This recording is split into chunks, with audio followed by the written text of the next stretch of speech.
Welcome, friends, to a tale of scandal, betrayal, and unexpected connections that change the course of life. Enjoy the story. The glossy mahogany desk seemed to stretch like an ocean between Ashley Hayes and the man she'd foolishly given her heart to. Richard Parker stood behind it in his corner office on the top floor of Parker Agricultural Industries headquarters, a converted Victorian mansion that dominated Main Street. His custom-tailored suit was impeccable as always, the charcoal gray fabric worth more than Ashley's monthly salary. But his face, once so warm and loving, had transformed into something she barely recognized.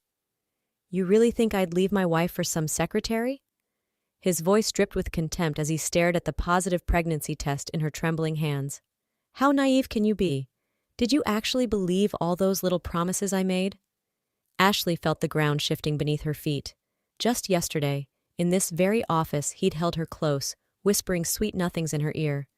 He'd talked about their future, about the house they'd buy once his divorce was final, about the family they'd build together. Now, his steel gray eyes held nothing but disdain. "But Richard, you said—" She struggled to keep her voice steady, conscious of the curious faces watching through the glass walls. "You told me your marriage was over, that you were just waiting for the right time to tell Margaret. You said you haven't shared a bed in over a year, that you were only staying together for appearances. Please." He cut her off with a dismissive wave, his gold wedding ring catching the light. "I was being nice to an attractive employee. If you read more into it, that's your problem." He straightened his Italian silk tie, her Christmas gift to him, purchased with 3 months of savings. "And frankly, who knows if that baby is even mine? A girl like you, well, let's just say I've heard things about your after-hours activities." Through the glass walls of his office, Ashley could see their colleagues openly staring now. Sandra from accounting wasn't even pretending to work, her mouth hanging open as she watched the drama unfold. Jim from marketing typed furiously on his phone, no doubt ensuring the entire company would know within minutes. Even Linda, her closest friend in the office, quickly looked away when their eyes met. "I've never been with anyone else," she whispered, her voice breaking. "You know that. You were my first, Richard. Everything I did for you." Her hand unconsciously moved to her still flat stomach, remembering the joy she'd felt just hours ago when the second pink line appeared on the test. "What I know," Richard's voice turned sharp as a blade, "is that you're fired. I won't have someone trying to extort me working in my company." He pressed a button on his desk phone, the same phone he'd used to call her late at night, begging her to come back to the office. "Security will escort you out. And Ashley, don't bother trying to make trouble. Nobody will believe you over me. I employ half this town, remember?" 2 security guards appeared at the door, Mike and Carl, who usually saved her parking spots on rainy days and brought her coffee on cold mornings. Now they wouldn't meet her eyes as they waited to escort her out. "Clear your desk within the hour," Richard added, already turning to his computer screen. "And leave your company phone and laptop. Can't have you taking any sensitive information with you, can we?" Word spread through their small Connecticut town like wildfire, burning away Ashley's reputation with ruthless efficiency. Richard Parker, the town's golden boy who'd transformed his father's failing farm into a thriving agricultural business empire, had been targeted by a scheming secretary. At least, that's how the story was being told in the cafes along Main Street, in the pews of First Baptist Church, and in the aisles of Parker's Fresh Market, the grocery store that had made Richard's family fortune. In the days that followed her humiliating dismissal, Ashley felt the stares following her everywhere. Women clutched their purses closer when she passed, as if pregnancy was somehow contagious. Former friends crossed the street to avoid her, their heads bent together in whispered conversations. Even old Mr. Jenkins, who'd always given her extra produce at the farmer's market, now refused to meet her eyes. The rumors grew more outlandish with each passing day. At the pharmacy, where she'd gone to pick up prenatal vitamins, she overheard 2 women discussing her supposed wild parties with truckers. At the laundromat, someone had written "home wrecker" in lipstick on her favorite blouse. The local Facebook group was filled with thinly veiled posts about moral decay and young women who don't know their place. The confrontation with Dorothy Winters came 3 weeks after her firing. Ashley was struggling with groceries outside Pine Grove Apartments, the only affordable housing in town, when Dorothy's voice cut through the evening air like a whip. "You ought to be ashamed of yourself!" The elderly woman's face was twisted with righteous fury, her perfectly permed gray hair quivering with indignation. "Trying to ruin a good man's reputation with your lies?" "Mrs. Winters, please." Ashley clutched her grocery bag closer, one hand instinctively moving to protect her stomach. She'd known Dorothy for months, had even helped her carry groceries up the stairs when the elevator was broken. "Don't you Mrs. Winters me, you little tramp. We all know about your wild parties. Did you think we couldn't hear the music, couldn't see the men coming and going?" She jabbed a bony finger in Ashley's direction. "And now you're trying to pin your mistake on Richard Parker? He's done more for this town than you could ever understand." Dorothy's voice rose higher, ensuring their growing audience could hear every word. "The food bank he started, the new library wing, keeping prices low at his stores even during hard times. That man is a saint, and you—" She spat the word like poison. "You're trying to destroy his marriage with your lies." Ashley's groceries slipped from her trembling hands, oranges rolling across the parking lot like the tears she refused to let fall. As she knelt to gather them, she heard the whispers, saw the phones recording her humiliation. Tomorrow, this would be all over social media, another chapter in her public shaming. That night, in her tiny dormitory room at Pine Grove Apartments, Ashley packed her life into 2 suitcases. The room, barely bigger than a prison cell, had never felt like home, but now even its sparse comfort seemed a luxury she couldn't keep. Her hands trembled as she folded the few maternity clothes she'd optimistically purchased last week, back when she still believed in Richard's promises of a future together.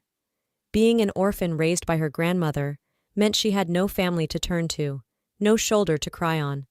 Her grandmother Victoria had been her rock, her only true family, but cancer had taken her 3 years ago. The memory of her grandmother's small brick house in Cedar Grove, a tiny village 3 hours away, suddenly surfaced like a lighthouse in a storm. The house would be dusty, probably falling apart, but it was hers, the only thing she had left in the world. Ashley paused at her small desk, picking up the framed photo of her grandmother. Victoria smiled back at her, gray hair tied in a neat bun, eyes twinkling with the wisdom of years. "What would you think of me now, Gran?" she whispered, carefully wrapping the frame in a sweater. "Pregnant, alone, running away from gossip and shame?" A sudden burst of laughter from the hallway made her jump. Through the thin walls, she could hear her neighbors talking. "Did you see the video from the parking lot? What a scene! I heard Richard Parker's wife is devastated. 20 years of marriage, and this little nobody tries to ruin it? Well, you know what they say about secretary positions these days." More laughter.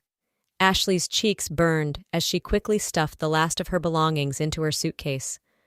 Dawn was still hours away, but she couldn't wait. The overnight bus to Cedar Grove left at 3 a.m. perfect for slipping away unnoticed. The job listing at Joe's Auto Repair caught her eye as she waited at the bus station, huddled on a hard plastic seat under flickering fluorescent lights. Cleaner wanted, flexible hours, no experience necessary. The paper was weathered, the phone number barely legible, but it was a lifeline. It wasn't much, but it would do until her maternity leave.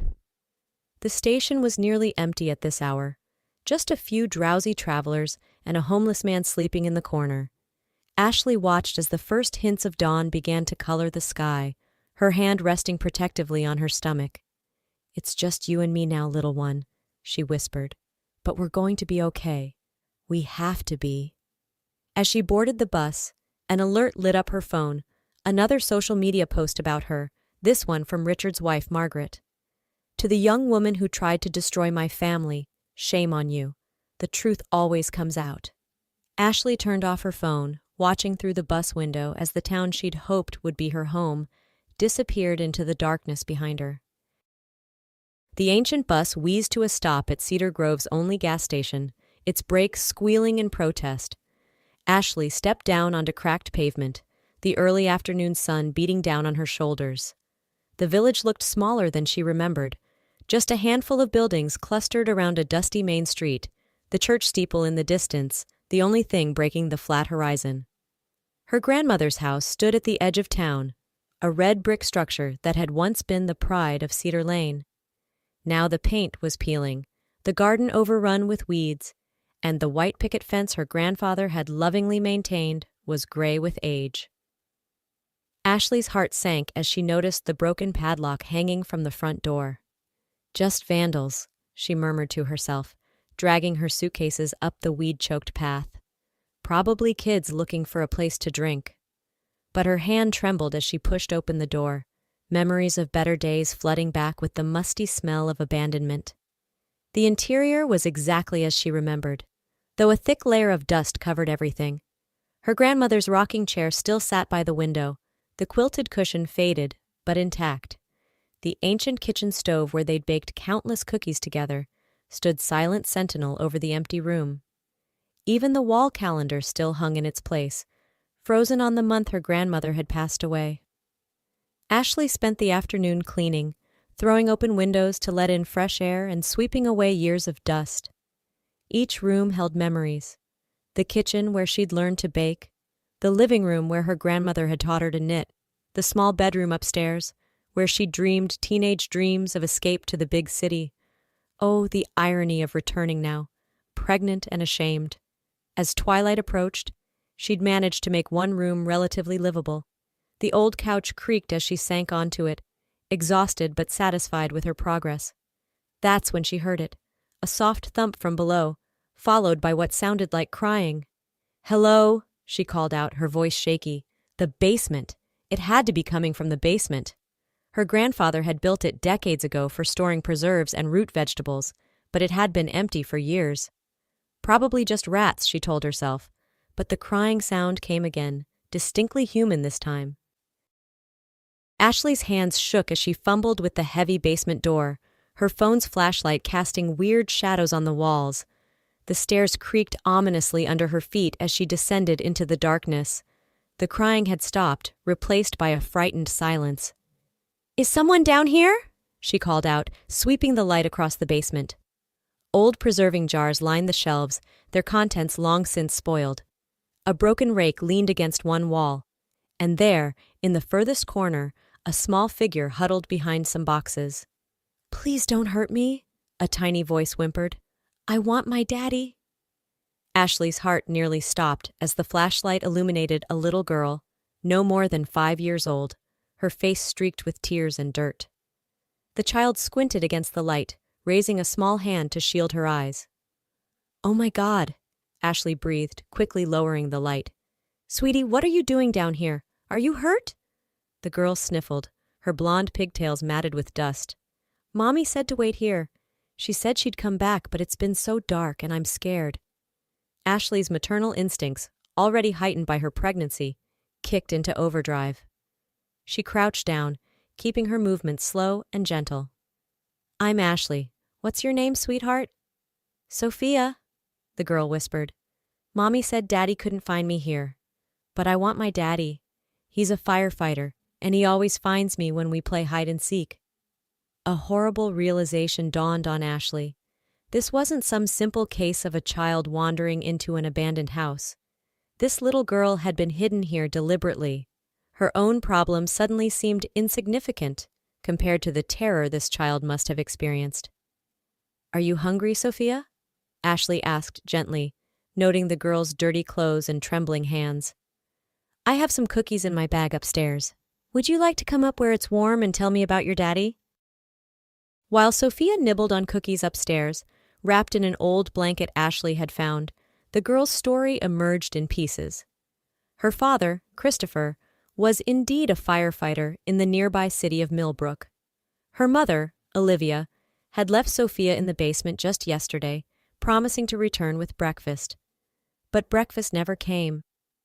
"Daddy and Mommy don't live together anymore," Sophia explained, dunking her cookie in a glass of milk. "Mommy has a new friend named Hunter. He's mean. He hit me with his belt when I ate his candy." The story behind that simple statement was far more complex. Christopher and Olivia's marriage had started as Minnie Doe, full of hope and promise. She'd been attracted to his stability, his good job, the comfortable home he'd inherited from his parents. For Christopher, Olivia had seemed like a dream come true, beautiful, vivacious, and seemingly in love with him.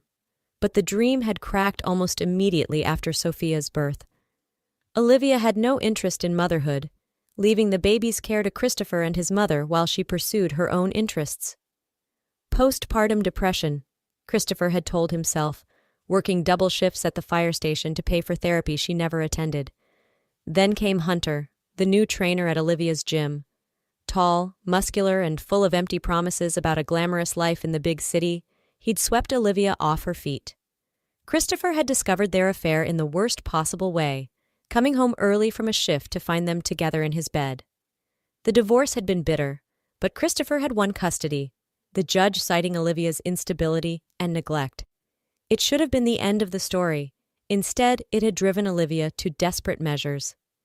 "She said we're going on a trip," Sophia continued, her small voice trembling. "But I don't want to go. I want my daddy. He must be so worried." Ashley's mind raced. This wasn't just a custody dispute, this was kidnapping. Somewhere in Millbrook, a father was desperately searching for his little girl, while her mother had abandoned her in a basement, presumably planning to return and take her across the country. Ashley didn't hesitate. While Sophia dozed on the couch, exhausted from her ordeal, Ashley found a phone book and looked up the Millbrook Fire Department. Her hands trembled as she dialed. "Millbrook Fire Department, how may I direct your call?" "I need to speak with a firefighter named Christopher. I'm sorry, I don't know his last name. It's about his daughter, Sophia." The silence on the other end was deafening. Then, "Please hold." Moments later, a deep voice came on the line, ragged with exhaustion and worry. "This is Christopher Matthews. Do you know where my daughter is?" "She's safe," Ashley assured him quickly. "She's with me in Cedar Grove at 1242 Oak Street. Your wife left her in my grandmother's basement." "Don't move." Christopher's voice cracked with emotion. "I'm coming right now, and please, don't let anyone else in. Her mother, she might come back." The next hour was the longest of Ashley's life. She sat near the window, watching the street while Sophia slept. Every car that passed made her heart race, wondering if it was Christopher coming to rescue his daughter or Olivia returning to snatch her away. Finally, a police car pulled up, followed by a pickup truck. Christopher practically flew from the truck, a tall man in his early 30s, still wearing his firefighter's uniform, his face lined with worry.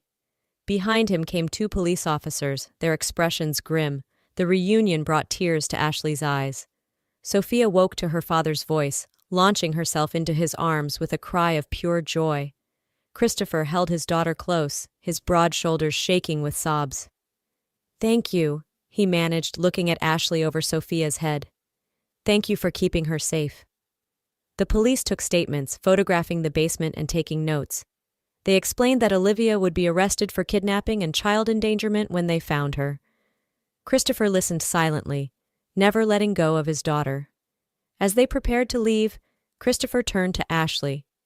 "You're pregnant," he observed, noticing how she cradled her stomach. "Are you here alone?" The weeks that followed brought changes no one could have predicted.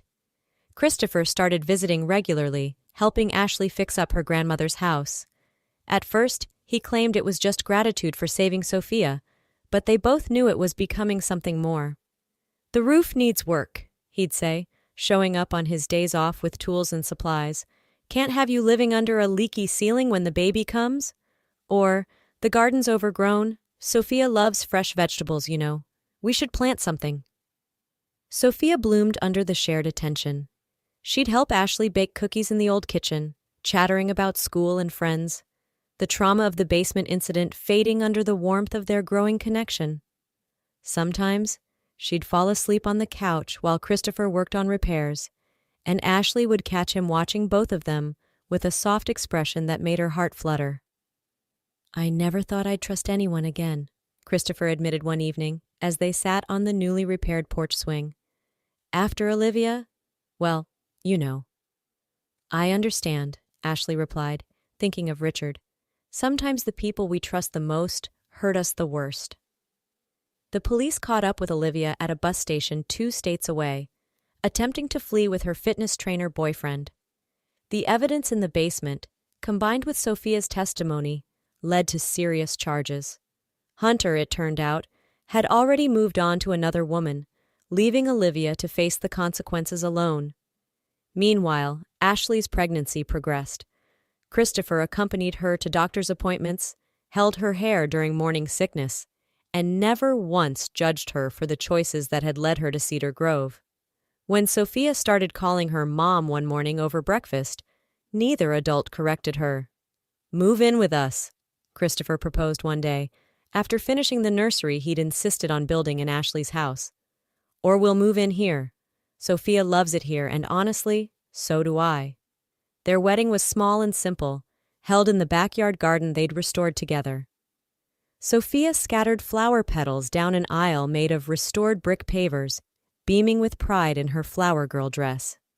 2 months later, Ashley gave birth to a healthy baby boy. As she watched Christopher rock her son while Sophia peered at her new brother in wonder, she realized that sometimes life's worst moments led to its greatest blessings. The final twist came in a newspaper article Sophia discovered while practicing her reading. Richard Parker's agricultural empire had crumbled under accusations of fraud and tax evasion. His wife had filed for divorce, claiming half of everything. The last anyone had heard, he was selling his custom suits to pay legal fees. "Are you okay?" Christopher asked, noticing Ashley reading the article. She looked around at her restored home, her stepdaughter doing homework at the kitchen table, her infant son sleeping peacefully in his father's arms, and smiled. "You know what? I really am." As if to punctuate her words, a summer storm rolled in across the fields, bringing life-giving rain to their flourishing garden. Ashley stepped onto the porch, breathing in the fresh, clean air. Sometimes, she realized, you had to weather the storm to find your way home.